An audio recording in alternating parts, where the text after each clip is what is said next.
That morning at Madam Sin's boarding house, the guys were still busy playing PUBG to take part in the national sports competition.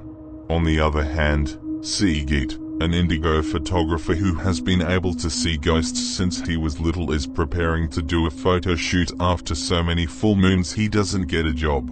One of his roommates who works as an electronics repairman questioned Sigit's indigo capabilities. The photographer man recounted an incident when he was small where ghosts always appeared before him. Little Sigit admitted that he was afraid at that time. But as he got older, Sigit got used to it and felt no longer afraid. When he was in junior high school, Sigit was very used to these sightings and advised his friend who was standing at the corner of the stairs to get out of the way. Sigit said that his friend's body squashed the ghost that used to stand at the corner of the stairs. Sigit explained that he could only see, and so far he had never communicated with spirits. He also recounted his experience as a devil painter and broadcast it on television. At that time, Sigit had just graduated from college and tried to work according to his indigo abilities. Even though Sigit can see ghostly creatures very clearly, the picture results are not as expected. The ghost who saw the picture couldn't accept it because it was too abstract and confusing. When he was ready, Sigit walked out but immediately dodged when he saw Sin just coming back from the market. As a freelancer, Sigit has to argue with Mrs. Sin, the owner of the boarding house, who charges him rent almost every day. Sigit asked for an additional deadline to pay off the rent, which had been in arrears for 6 months. On the terrace of the boarding house, Victor, the man who pays the most diligently for boarding, becomes Madam Sin's favorite child and is always compared to Sigit.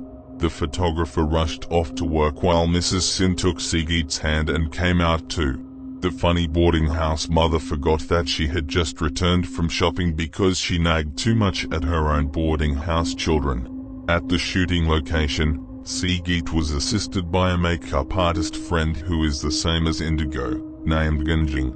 They did a pre-wedding photo shoot at a tourist spot with the theme of being an Indonesian Pokon. Because the weather was cloudy, the original Pokon also joined in to take photos.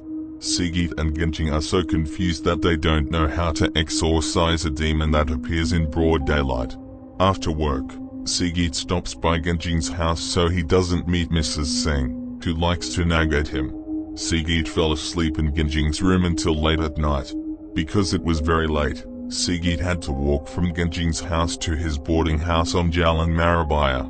Right at the turn of the road, suddenly, Sigit saw a grandmother selling herbal medicine being hit by a car, who immediately ran away. Sigit, who was walking alone on the deserted street, immediately helped the grandmother and screamed for help from local residents. After a few hours passed, Sigit just arrived at his boarding house and immediately lay down on the bed. The blood used to help the grandmother who had an accident earlier is still attached to her hand. Immediately, Sigit's room was knocked by someone. When he opened the door, a girl dressed in a traditional kebaya, complete with her fingers, introduced herself. The girl's figure turns out to be the spirit of Ningsih, a herbal medicine seller who died in a hit and run and was helped by Sigit. To convince Sigit, who looks confused, Ningsih transforms into an old woman and asks Sigit to choose between the old version and the younger version. Sigit's boarding house friend started to get suspicious of Sigit's strange behavior, who talked alone like a madman. Not long after, 2 demons guarding Madam Sin's boarding house appeared and joined them. Totok and Michael get to know Ningsih, the only spirit who can talk to Sigit. Seeing the 2 demons appear, Sigit asks Ningsih to ask them a few questions. Sigit asked why a demon with 2 pigtails bothered him so much.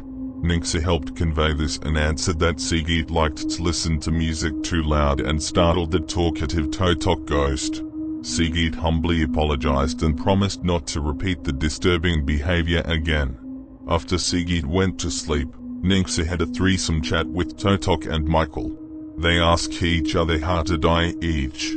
Michael admits that he was heartbroken after being cheated on by his girlfriend and decided to die in a bunny by slashing his arm. Meanwhile, Totok, because the 2-tailed ghost was very talkative, saw his friend slashing his arm, Totok even followed suit.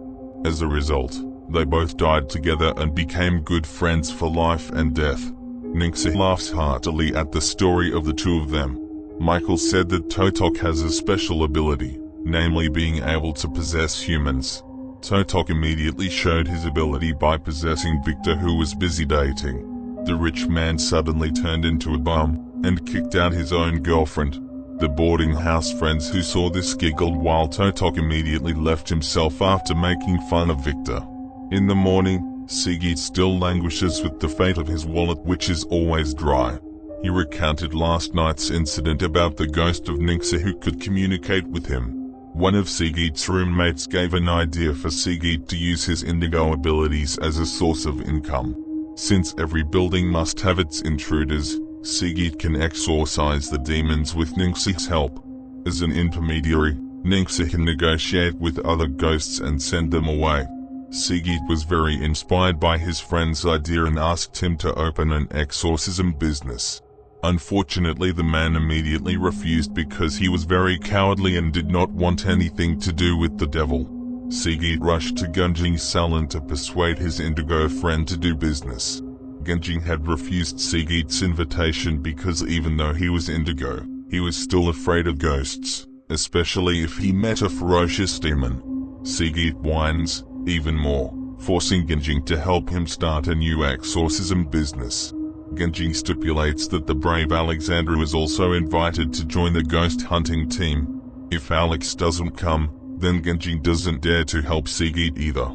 Using Gunjing's tricycle scooter, they drove through the busy city streets to the workshop where Alexandra worked.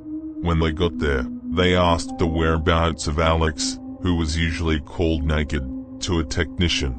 Hearing being called, Alexandra or Nude came out from under the car and greeted an old friend from college. Sigit was gawking at seeing such a beautiful woman working as a mechanic in a car repair shop. Gunjing explained that even though she comes from a family of conglomerate children, the beautiful woman likes to find new activities and likes to do challenging jobs. Sigit immediately explained the purpose of his coming to meet Naked. After listening to Sigit's explanation, the beautiful woman loudly refused Sigit and Gunjing's invitation. Moreover, Bogle had just started his job as a mechanic and was quite enjoying the job. He even often gets tips from customers who repair cars in his garage. Sigit looked very disappointed while Gunjing tried to strengthen his best friend's heart. When Sigit and Gunjing got on the motorbike to go home, Naked suddenly ran away and shouted if he had changed his mind. It turned out that the beautiful woman could not stand the death threats of the car owner's uncle, who gave her additional tips. Seeing Bogle, who immediately sat on a piggyback, Sigit became excited again. He promised that their ghost hunter business would be a huge success. After kidnapping Alexandra at work, they have dinner on the side of the road while reminiscing about the good times when they were in college. They also discussed apparitions that they had seen together during a magical expedition during their college days up to Mount Lo'u. Apart from being beautiful and talented, Alex is also an indigo who can see apparitions but cannot communicate with spirits. Sigit remembered a funny incident when he was climbing Mount Lo'u. He accidentally urinated on a bush while a couple was making love underneath him. The conversation that night was so exciting that they forgot the time.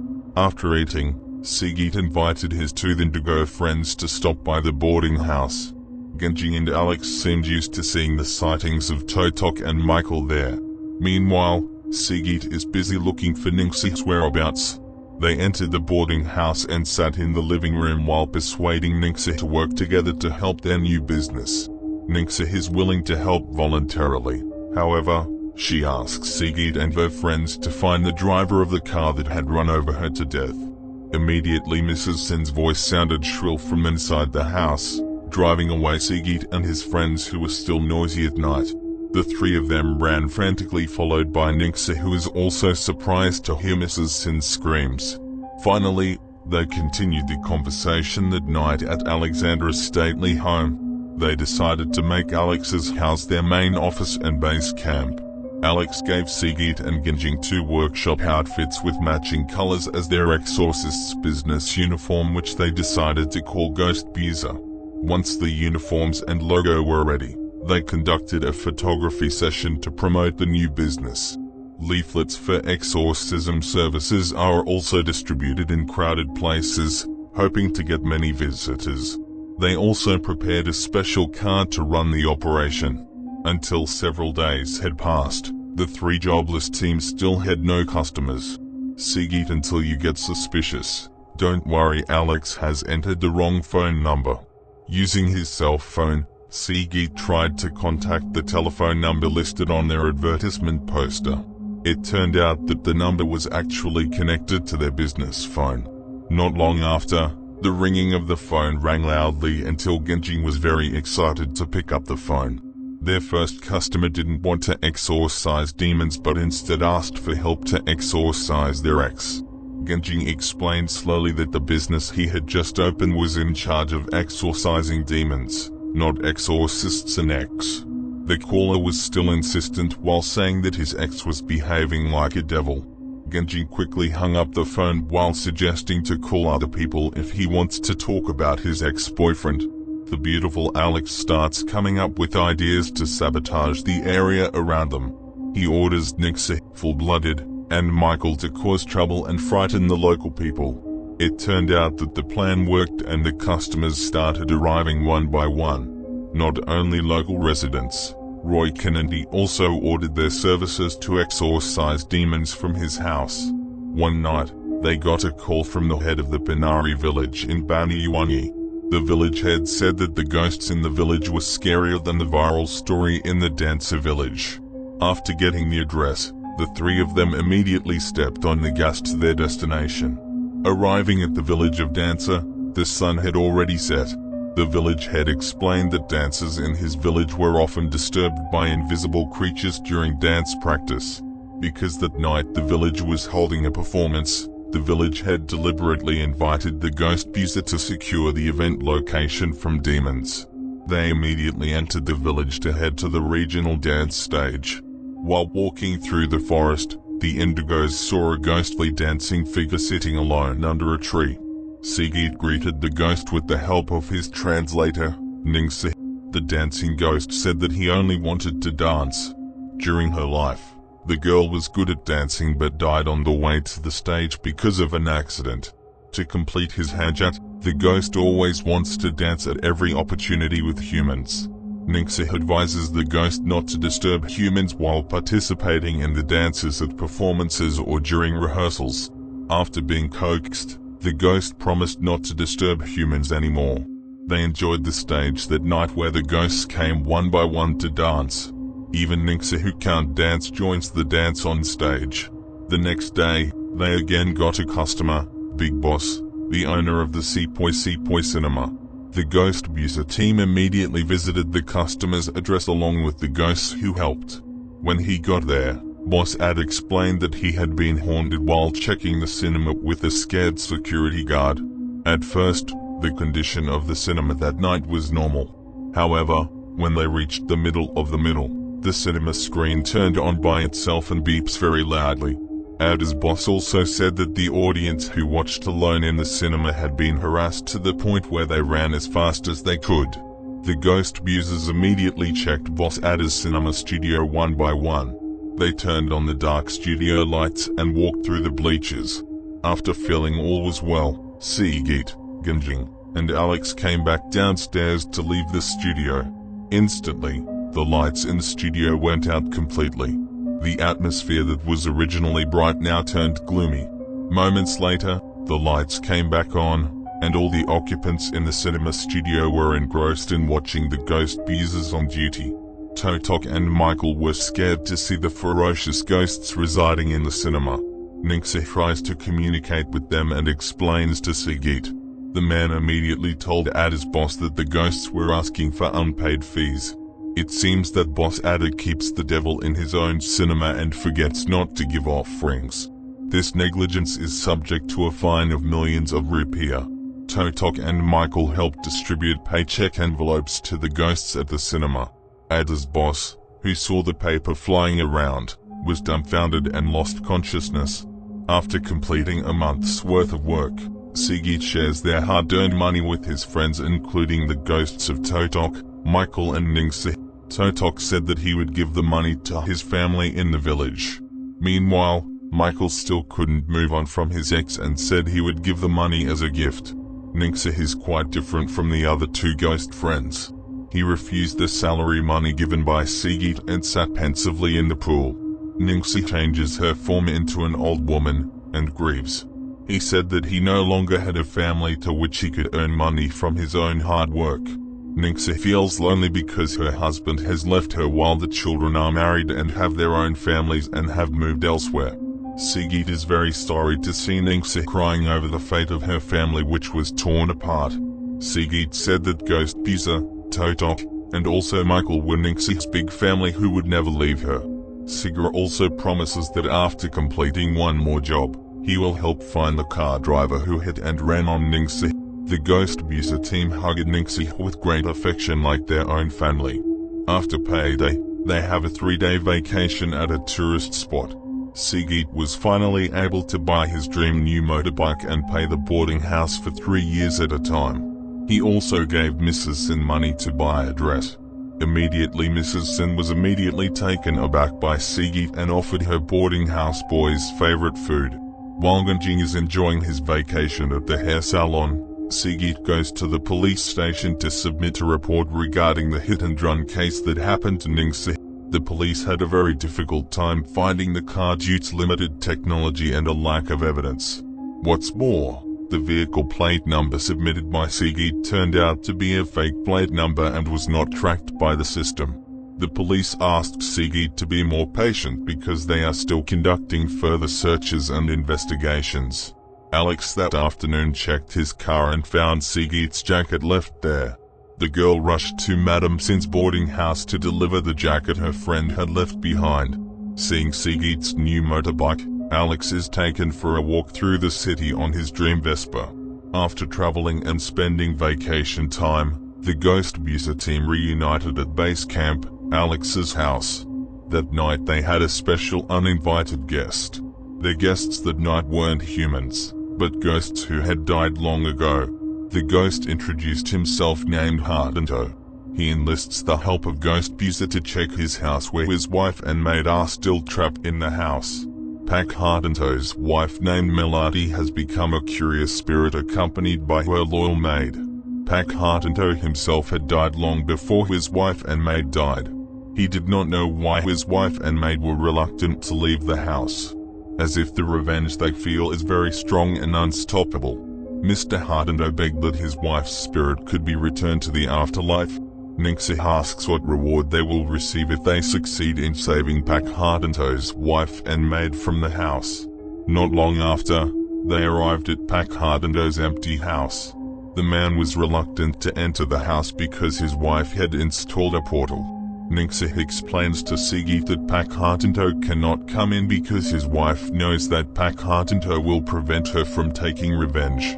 Sigit repeats Ningsi's words to his friends because only Sigit can communicate with Ningsi, and only Ningsi can communicate with other ghosts including Pak Hardento. They rushed into the house through a side door because the front door was padlocked. Without them realizing it, Melody's ghost had been watching their movements from the balcony on the roof of the house. Arriving at the empty house, many photos of Pak Hardento and his wife are still displayed on the walls of the house. They opened the photos one by one until they found a photo of Melody whose eyes could move on their own. Alex lit the candles on the dining table while walking to check the kitchen next to the room. Suddenly, the sound of people slicing in the kitchen was so loud that they all stopped moving.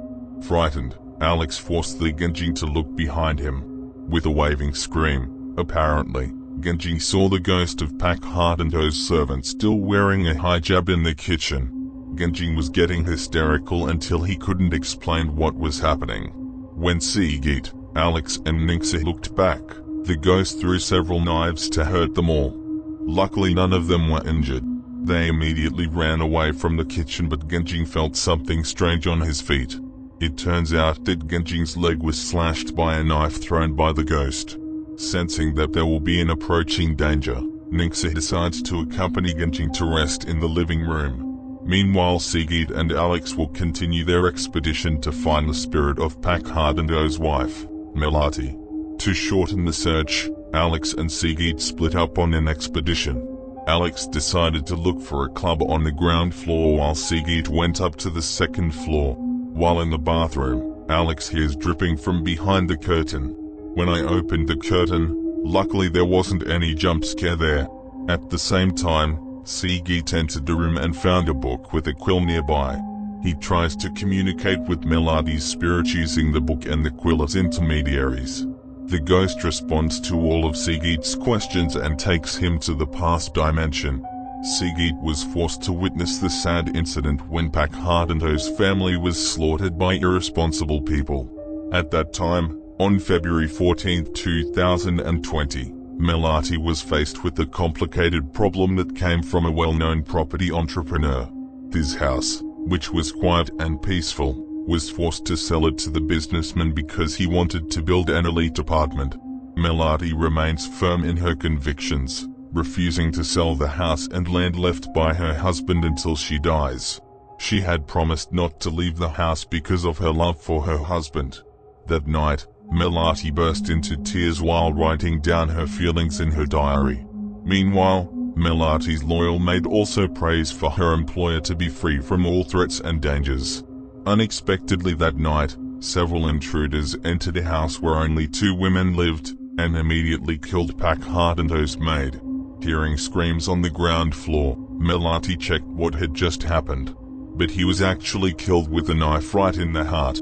After seeing all the events that happened, Sigrid was dragged back to the original place and time. Melati can be seen sitting pensively on the bed with her shabby white dress stained with blood.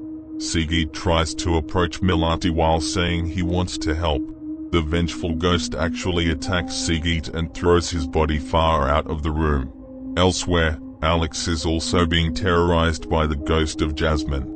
The ghost of the woman forces Alex to leave his house because his revenge has not been avenged.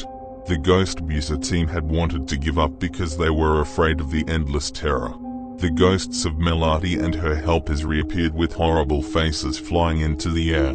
The ghost moved the window blinds and wrapped around the bodies of 3 exorcists. The bodies of the 3 of them were slammed to the floor screaming in pain. Ningxia, who had just picked up Totok and Michael, rushed in to save their friends. Ningxia explained that they came to the house on a mandate from Mr. Hardendo. Ningxia takes Melati and her maid to meet Pak Hardendo, who is already waiting in front of the house. Melati returned to a more human form and apologized to the Ghostbuser team. He thought that the 3 of them were robbers or bad people who wanted to take over Melati's house. Sigrid listens to an explanation from Ningxia, who gets information directly from Melati. The ghost of the woman said that the gang of criminals still often came to her house to look for the land and building documents for the house. At first, Melati was only scaring the thugs, until finally, Melati heard that the plotters wanted to burn down her house if the land certificates were not found. Melati is getting angrier and her revenge is getting smoldering. From then on, he was determined to attack anyone who dared to enter his house without permission. Ningxia and the other ghosts accompany Melati to meet Pak Hardendo, the husband she has been missing all this time. Meanwhile, the gang of criminals mentioned by Melati came to the house again to look for securities. Seeing that someone else's car was parked next to the house, the criminal gang immediately plotted. They ambushed Alex, who was about to go into the kitchen, and immediately attacked Sigrid and Genjing using sharp weapons. Even though at first the Ghostbuser team was able to fight back, they finally lost too. The 3 teams of ghost hunters were put together and tied tightly so they couldn't escape from that place. Ningxia realizes that there is another human presence in the house.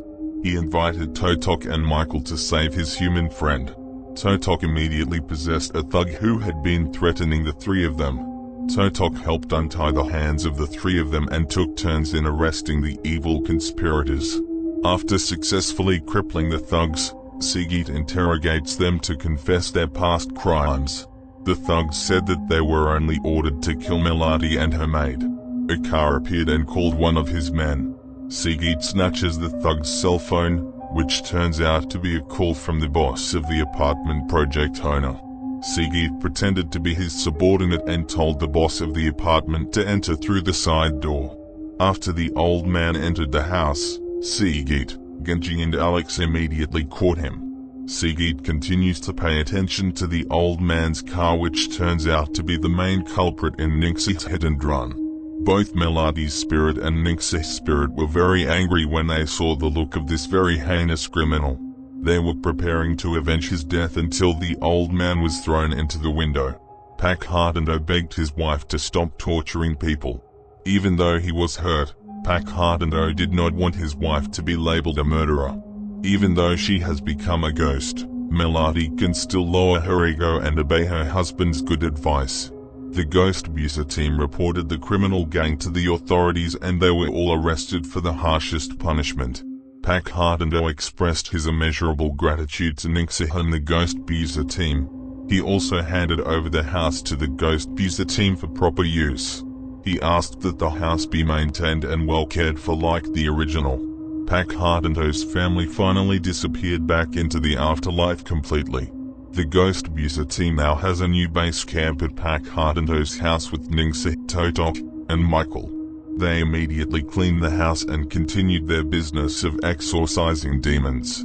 After a few days passed, they got the happy news from the news on television. It turned out that Seagate's boarding house friends at Madam Sin's house won the national level PUBG championship. Seagate said that if everything is done well, one day it will produce something good. Genjing, who was busy checking the Ghostbuser team's work schedule, felt overwhelmed by the large number of customers ordering their services. Starting from herbal ghosts, catfish ghosts, and rickshaw ghosts. Seagate began to think that they should recruit other ghost-loving employees so they could help complete the tasks. Seagate tasks Ningxi's help to find new prospective employees who are the same as them. Unfortunately, Ningxi not only invites indigo humans but also all the ghosts around their house. Unexpectedly, Ada's boss had already become a ghost and joined the recruitment as well. Ada's boss said that he slipped while checking the cinema and died as a little ghost. Before applying for a job at Ghostbuser, boss Ada's job was to collect money at the cinema. Apart from Ada, there is also Pak Hardindo's assistant who is also applying for a job. Meanwhile, local residents who saw the strange behavior of the Ghostbusers who spoke to themselves were frightened and ran frantically. Pak Hardindo's assistant said that Melody and Hardindo were dating all the time. He didn't like being an insect repellent and chose to just work at Ghostbuser. After that, it turns out that Victor, Seagate's roommate, has also become a ghost. Victor said he was dumped by his girlfriend after being possessed by Totok and decided to get married. Totok, who feels guilty, apologizes to Victor, who turns out to be a scumbag infected Victor. Recruitment continues until it doesn't feel like the film is ending. This work by directors Tora Sudhiro and Giri Pratama carries the comedy horror genre with a light but quite brilliant story idea. Even though it seems low budget because of the limited CGI effects and the usual shooting techniques, this does not prevent this film from having the impression of humor and the supernatural. Through an interesting premise, the Ghostbuser film actually has potential that can be developed much more. Unfortunately, the film is only an hour and a half long. Even so, the second sequel after recruiting the new Ghostbuser team is still worth waiting for and waiting for the next story. Thank you and goodbye.